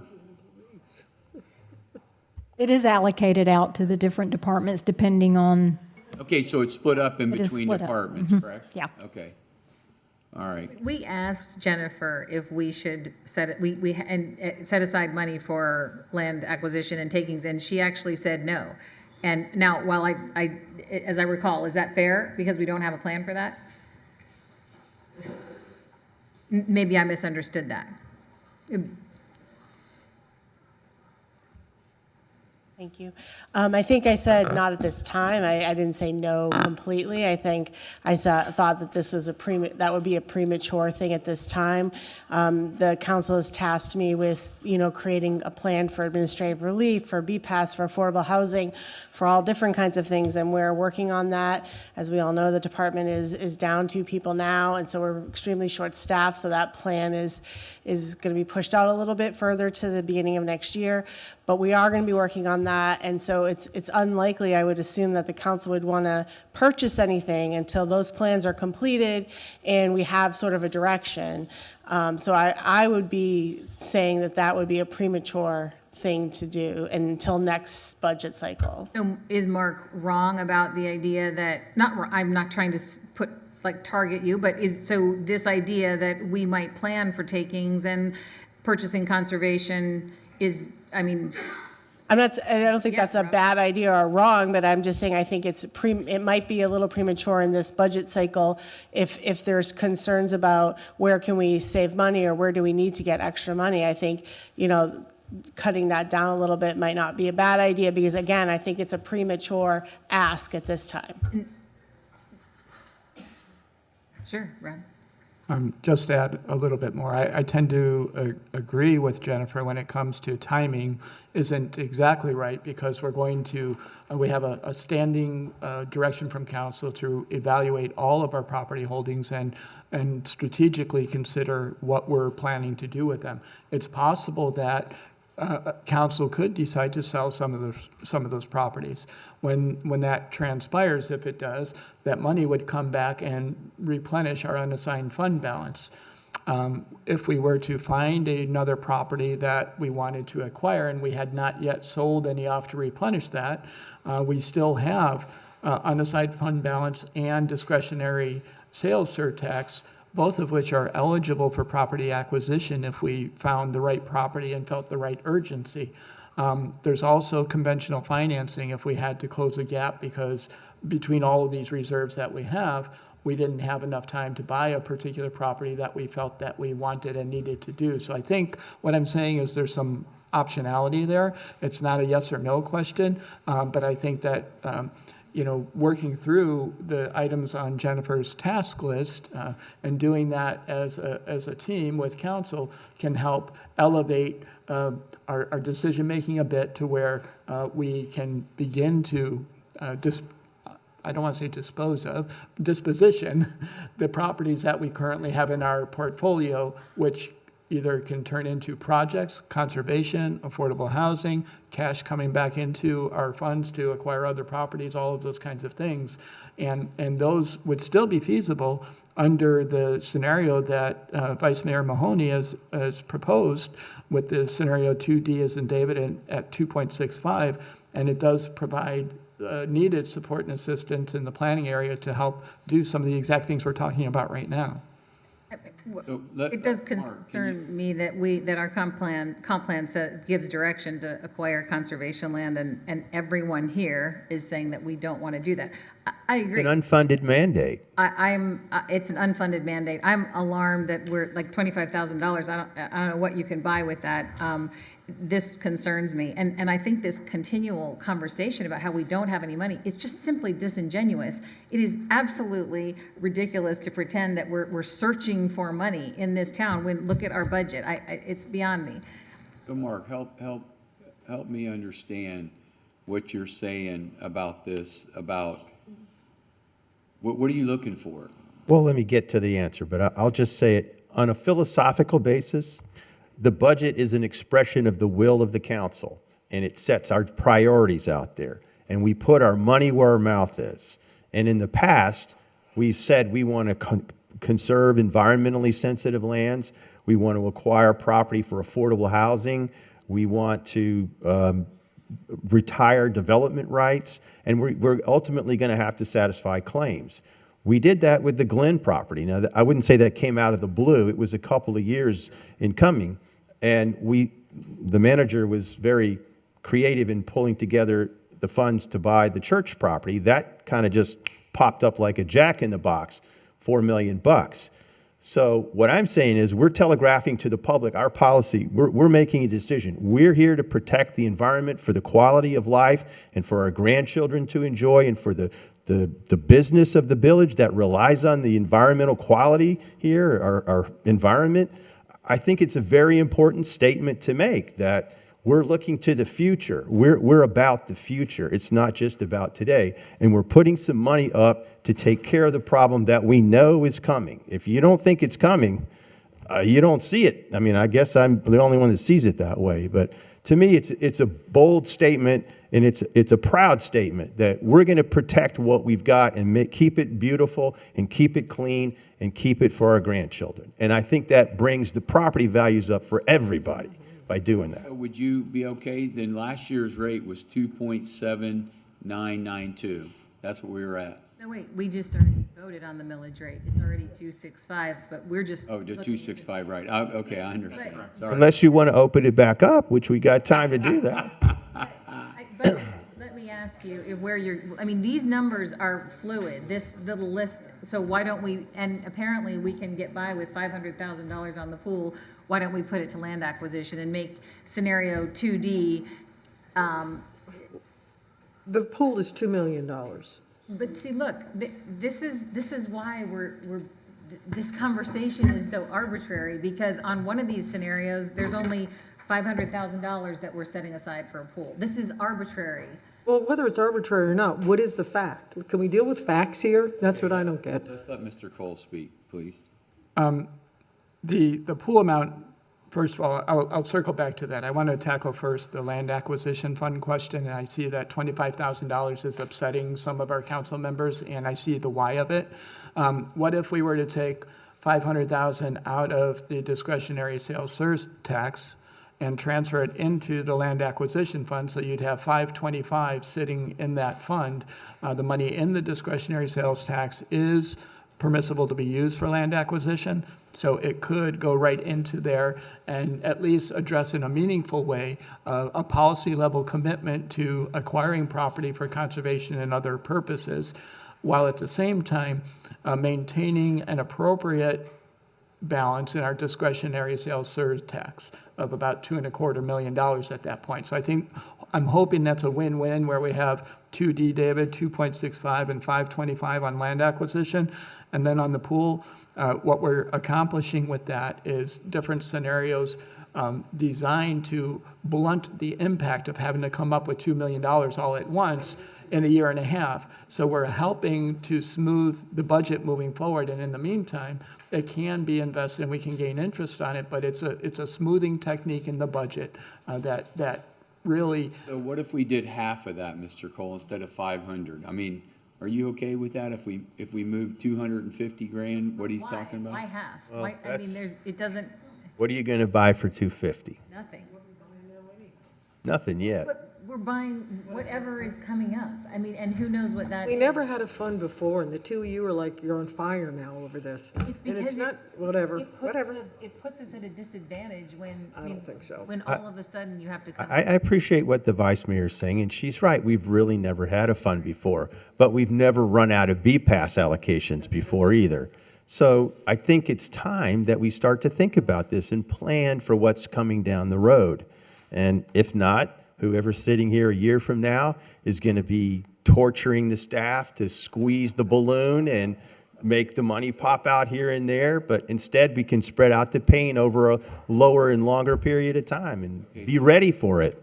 Let's repeat your motion there, or if you want Mr. Quick to repeat your motion that I second. And When was that? Go ahead. Yeah, the original motion was a motion to adopt the budget as presented under scenario 2D, with the difference between 2.8 mils and 2.65 mils being made up by drawing that amount from the unassigned fund balance. I was wondering if you're reading a book right now? Oh, I'm reading Robert's rules. There's a lot going on, and there was a couple things I wanted to make sure I was ready for. Are we that bad? You're reading a book? So I was wondering. if I know Mark wanted to talk, we had some more conversation. So I'd say right now, we got a motion and a second. Let's call the roll. John, do we need to have public comment first now? No, we had public comment on the resolution before. You don't have to have public comment on every single motion. We did public comment on this resolution at the very beginning, did we not? Oh, I'm sorry, we didn't. We did it on the millage. We did not do it on the Go ahead, sidewalk. Sue. Come on, Sue. Sorry about that. Sue Miller, Lower Matacumbe. I have about 10 pages of comments, but I'll keep it short. I really congratulate you for this discussion because I think it's great that you're actually talking about some of the issues that can make our budget better.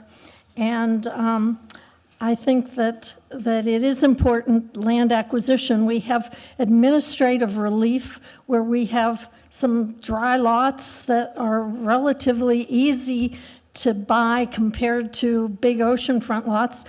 Instead of giving them an administrative relief, buy them and keep an administrative relief. We have 23 of them left. Save those for the takings.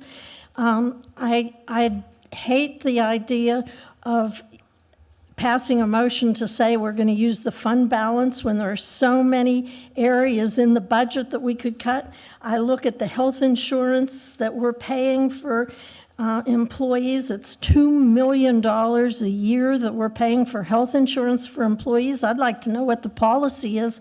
That's $15,000 per employee, $1,250 a month for health insurance that we're paying for our employees. Are they contributing, or are we covering the whole thing? What are we covering? Are we covering families? Why is that so expensive? Overtime, we have over $1 million that we're paying in overtime. We have mostly salaried employees that don't get paid overtime, and yet we have over $1 million in our budget. There are all kinds of big numbers that we could cut. I hate to see us cutting the fund balance. I do think that we need to look at how much for hurricanes that we need, because if we had $5 million, $7 million for that fund, it would give us time to get really a head start on any even major storm, and then go borrow the money from a local bank, because it's going to be reimbursed. It's not money that's gone forever. It's getting reimbursed by FEMA. It comes right back. So it's not like you're saving it for giving it away or using it permanently. We have $150,000 for landscaping the highway. That's what DOT does. We have $100,000 for a gazebo at Southwinds Park. What do we need a gazebo at Southwinds Park for? I have 10 pages of ideas. We haven't reviewed how we pay for wastewater for the entire time. We've used the same fee. We paid to have a study done to determine how we could equalize, make the payment fair so that it's a true enterprise fund where the people using it are paying for it. We got an answer and we put it on the shelf. There are lots of things in this budget that can be improved. Thank you. You're welcome. Anybody else? Stephanie? No? Public comments now closed. So we had a motion and a second. Steph, can you call the roll? Henry, do you understand what the motion was? I sure do, unfortunately. I just want to say one thing. Okay, go ahead. Ms. Miller mentioned that we get the money right back from FEMA. If you and Henry will remember that after Irma, while we were here, it was over 3 years before we got money back. Actually, it's a red tape. Greg, we just got our last Irma payment this year. Thank you. No, I know. Yeah, I knew it was quite a while. So, okay, so motion and second, call the roll. Vice Mayor Sharon Mahoney. Yes. Mayor Buddy Pinder. Yes. Councilman Henry Rosenthal. No. Councilwoman Elizabeth Jolin. No. Councilman Mark Gregg. No. Motion fails 2-3. Back to the drawing board. You know what? This has been pretty good. You know, we've all got passion and we're being civil, at least I am, for a change. What didn't happen when you went to the bathroom? Well, so, you know, we're getting there. We're getting there. So let's figure out what we've agreed on and try to build on that, and then move the ball forward down the field. What would you change in 2D? Let's take that one, besides the land acquisition. That is it. That is, oh, I mean. 2D, right? Yeah. You said 2D. Yeah, D isn't D. $1 million in land acquisition. No, and where we getting, no, that's too much. That's too much. Well, we started out at 3 million, if you'll remember. Yes, I know. I know she likes I mean, reaching big. Offered I half know. a million. I mean, $1 million, right? 500,000. Well, 500. where is that coming? Oh, I know, you never mind. You just want to let them figure it out. So just one sort of scenario that Sue Miller mentioned, and we actually had this happen before, where an administrative relief application came before us. It was for a dry lot that had hammock on it, a lower priced property near the highway, and that BPAS allocation was awarded to that property owner. And it's the same BPAS allocation that could have been awarded to someone who owns $1 million lot or a $2 or $3 million lot on the ocean. So the logic there is maybe we should think about, if we get a claim or an application or exposure to liability, however you want to put it, towards paying for one of these bigger, more expensive lots, and then we should acquire the lesser ones to kind of conserve that. There's pros and cons to that. I know the folks that own those lots have been waiting to build their dream home on it are going to want to take my head off for saying that. Okay. But we have to look at what's the greater good for the entire village. So with that in mind, you know, So Mark, you want to take 500,000 out of the hurricane fund? Well, I like to play poker, you know, I like that. But, you know, I don't like taking money out of savings. I hate doing that unless you're forced to, like in a desperate situation. And I hate exposing the village to have to going out and borrow money in a crisis after a hurricane. I mean, yeah, there's banks around, but what if Islamorada gets hit like Marathon in the Lower Keys, where there's not many assets left? And, you know, the bankers look at, you know, rubble and they go, you know, I'm not too sure about this, buddy. So think about that. But let's put a meaningful number in for the land acquisition. Is 500 enough in the current real estate market? Sounds a little light to me, but I'm negotiating with you guys. I mean, we started at 3, we had it at $1 million. Plans B and C have it at $1 million. So we didn't go with D, so that leaves 2 other choices. Flip the coin. Henry, you got any comment on this? No. Why'd you vote no? What would you change? What do you want? You already said. What? Then I don't remember. What'd you say? He said he didn't agree to it. He's making a statement. He's going to vote no on anything above the minimum. Are you serious? You're gonna vote no on everything? It very well happen. Okay, That's what he said. all right. I take that as a So yes. let me look at C and D. No. I'm trying to understand your resistance to putting money aside for conservation, for takings, or acquisition, so that, you know, another Dollar Tree doesn't come into Islamorada. I don't get it. We just bought the Glen property. We paid 450,000 for First of 90 all- acres. We got 650. 650. First of all, B and C do not have $1 million in land acquisition. C Ones has I read five- did. Let me finish. C has $500,000, so Okay, maybe I read the you stand wrong. corrected there. And again. You win. Why can't we, I usually do, Mark. Anyhow, why can't we figure out a way to fund, and we have to fund the land acquisition where it can make money? Don't quit looking at me like I just fell off of the planet. What do you mean fund land acquisition? Well, I mean, find a way to fund it through, I don't know, I'm at least trying to figure out a way to be creative. Why can't we have something to fund it? Like fines or something, or I don't But know. that's the, I mean, is All there that not $1 money's million been spoken for. in the budget? Well, We could sell something, put the money in there. I know we don't like selling things. We could sell the 15 trucks that are out there. Oh, I mean, the it's- church. but Yeah, see, wait, I but- understand but that. This is not, you're. You vote for that? You're asking us to be the staff, and we aren't staff. I mean, Rob can find $1 million. Henry said he would vote for yes if we sold the church and put the money in there. Okay, so let's be serious here. I understand what you're saying, and if we fund the land acquisition at $500,000, and we've already taken money out of to do, let's say, the C thing, you're putting so much pressure on our staff. That's what he gets paid for. Well, I know He's it's what he totally gets. capable. I mean, he's got. I don't think he's totally capable, Chuck. No, I don't mean that the wrong way. I just mean that's a lot to ask somebody. No, it isn't. I Okay. mean, he's completely capable. And look at this, Well- we haven't, and just would say that nowhere in this conversation have we taken what we have and reduced it. Well, we can do that in time in the future, you know. It I can just happen think simultaneously. Elizabeth, I just think it's fundamentally unfair to the manager and There the you go. staff to say, find $1 million or He's find capable. half do. a million I dollars. agree with you. Beyond capable. Just- And I have He every is, faith that but those are policy decisions. He carries out policy, so we got to give him the right direction. The policy is I want $1 million in land acquisition, and now it's his job to figure out how to make that happen. It's not my job to say, stop buying fancy pens and don't give me a highlighter every week.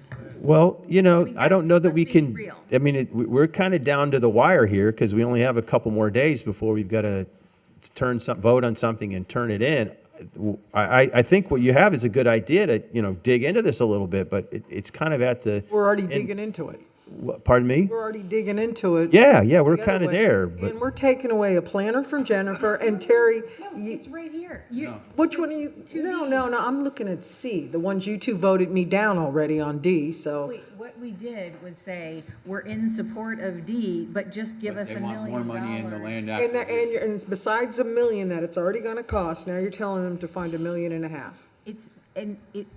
It's a I yes or am, no. It's yes, pretty Because simple. look, we have a general fund balance and we have hurricane funds that are high, and that is his job. Okay, I'll bend to $500,000. That's a big bend for me, so, but that's a lot. Go ahead, Rob. So I'm sorry. if that land acquisition fund goes up to $500,000, we would pull that from the discretionary sales surtax, currently shown as 2.775, so that would draw it down to 2.2 million. And that's where the 500,000 would come from.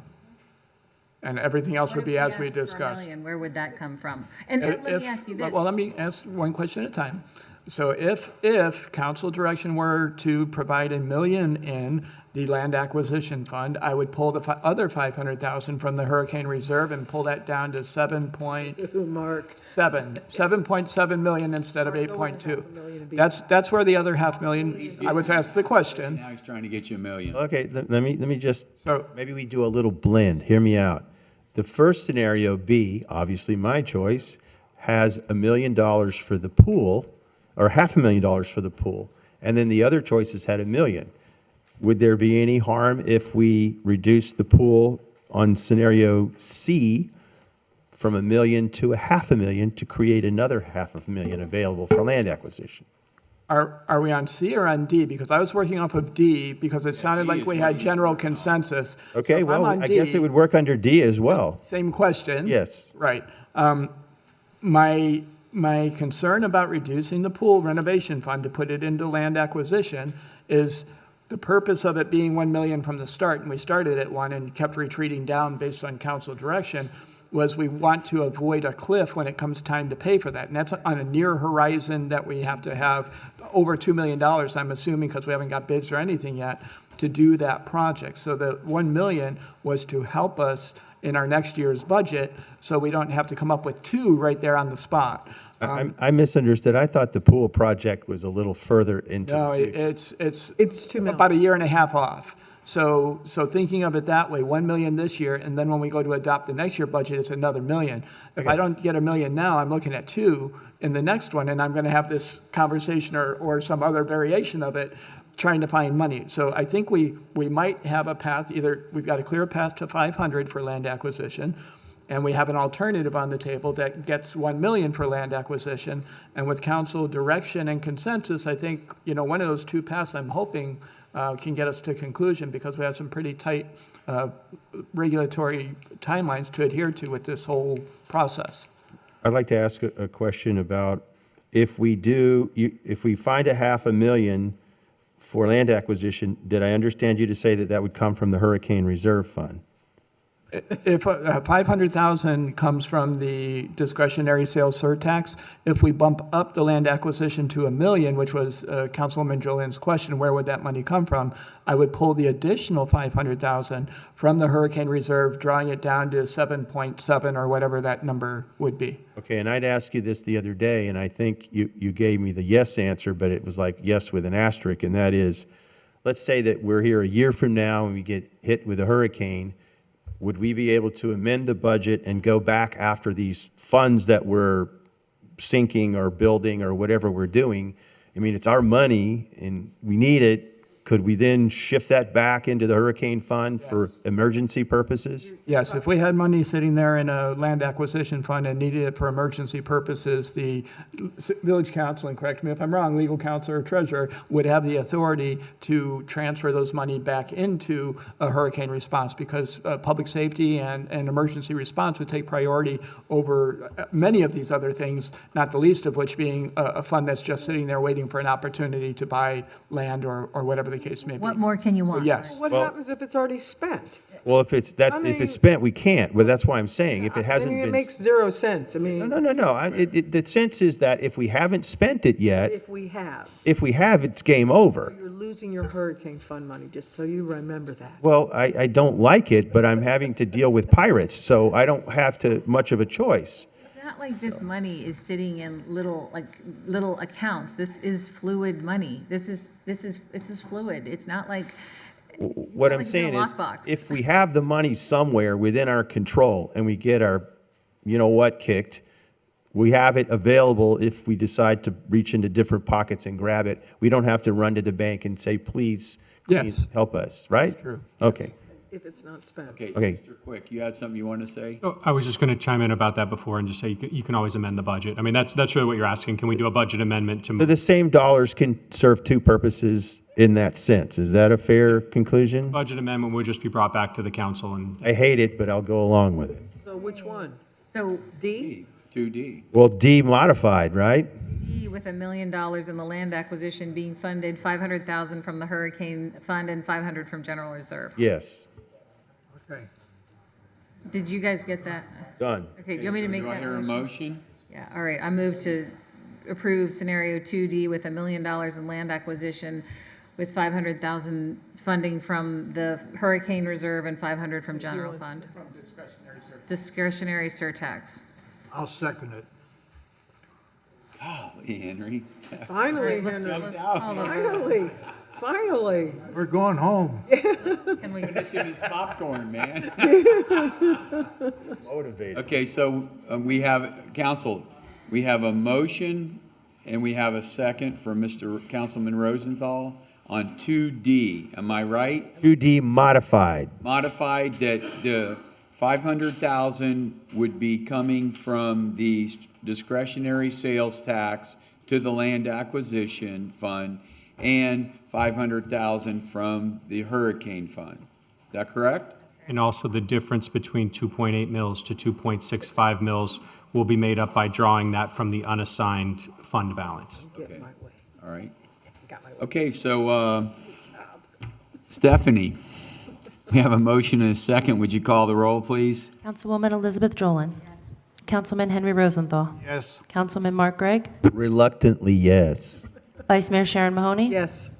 Mayor Buddy Pinder. Yes. Motion passes 5-0. See, and I'm still sitting here. Yeah. And there's, now that the budget hearing is over, there is one other item. It's at tab 5. The village risk management folks had gotten back to Lisa, I'd say earlier this week, but I think it was late last week, with the renewal rates. Since that renewal would kick in October 1, we brought this for you guys all today after the budget hearing. It's a resolution of the Village Council of Isla Mirada, Village of Islands, Florida, approving renewal of property, casualty, and workers' compensation policies and coverage and pollution liability from World Risk Management through Public Risk Management of Florida, effective October 1, 2024, authorizing payment of the associated renewal premiums for fiscal year 2024 to 2025, authorizing village officials to execute required documents, authorizing the village manager to expend budgeted funds, and providing for an effective date. Okay, Mr. Cole. Just one thing real quick. The renewal came in below what we had budgeted just by, I think, a 1.5. Is that about it, Lisa? So they hit Yes, it their was, target. but they estimated 16% and it came back at 13.5. Can we put that in land acquisition? I'm sorry, you already voted. Oh, shoot. Oh, my goodness. All right, well, I have to say, you and Elizabeth did some heavy negotiation. Well, you know what? It just shows that if you put your mind to it and you keep your cool and you use your brain, you can make anything happen, right? We did it. We did it. And Henry even changed his mind because he said no. He couldn't go along with it. He was acting. He was acting. He's almost finished with his popcorn. He said he wanted to go home. Did you want to open up public comment if there is any for this resolution? We could, sure. Do we have any public comment, Stephanie? Anybody here want to speak? All right, public comment is now closed. So I'll move to approve. Second. we have a motion and a second. Steph, would you call the roll, please? Councilman Mark Gregg. Yes. Vice Mayor Sharon Mahoney. Yes. Councilman Henry Rosenthal. Henry? I'll say no. Councilwoman Elizabeth Jolin. Yes. Mayor Buddy Pinder. Yes. Motion passes 4-1. Move to go home, please. Adjournment. You got it.